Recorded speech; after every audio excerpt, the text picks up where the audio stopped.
Why is there a security fence in Israel? It is there because Israeli society and Israeli security apparatus was desperate and did not see another way out to stop suicide bombings.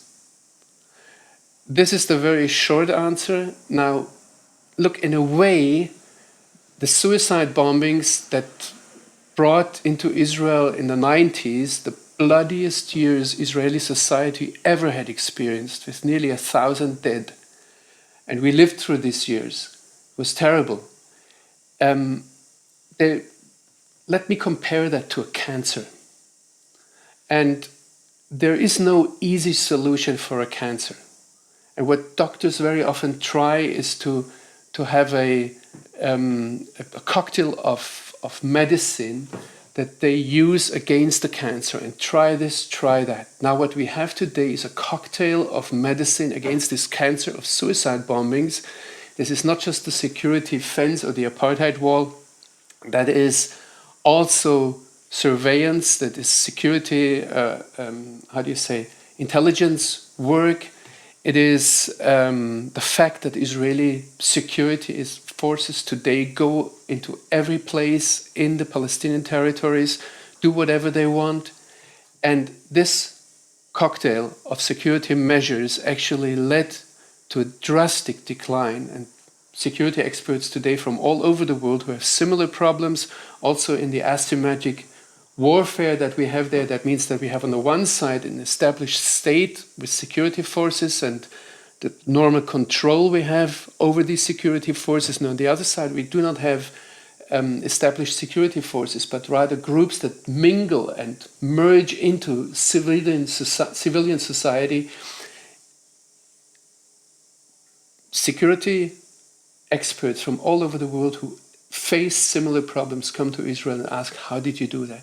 Now, there is no question about the comparison with cancer and medication against cancer, that you have a lot of side effects. And they're social, they're economic, you see them in relation between the people. You have a lot of side effects of this barrier that Israel built between itself and the Palestinian territories.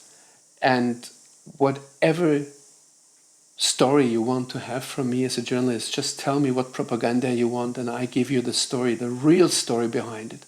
Whether it's school children separated from their schools, whether it's farmers taking their land away, whether it's, you name it, I'll bring it to you. Whether it's the separation of Palestinian and Israeli neighbors who cannot have any contact anymore, cannot see each other, haven't seen each other for a decade now, in some instances.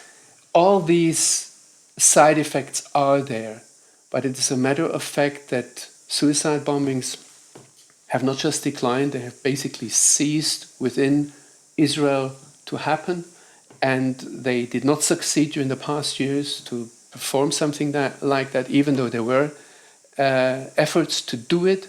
And actually, it's Palestinians who tell me that in a way the wall, the fence, is one of the root causes that we have today a flourishing economy among Palestinians.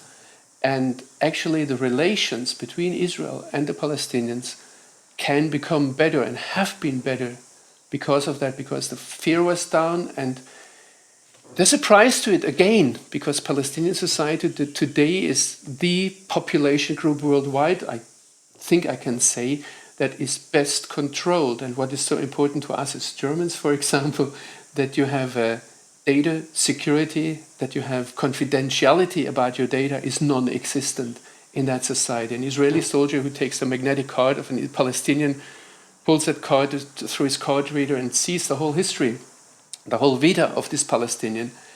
So there are problems with it, and we have to see a complicated situation. But short answer to why there is a security fence, why there is the wall, is because it is a desperate effort to stop suicide bombing.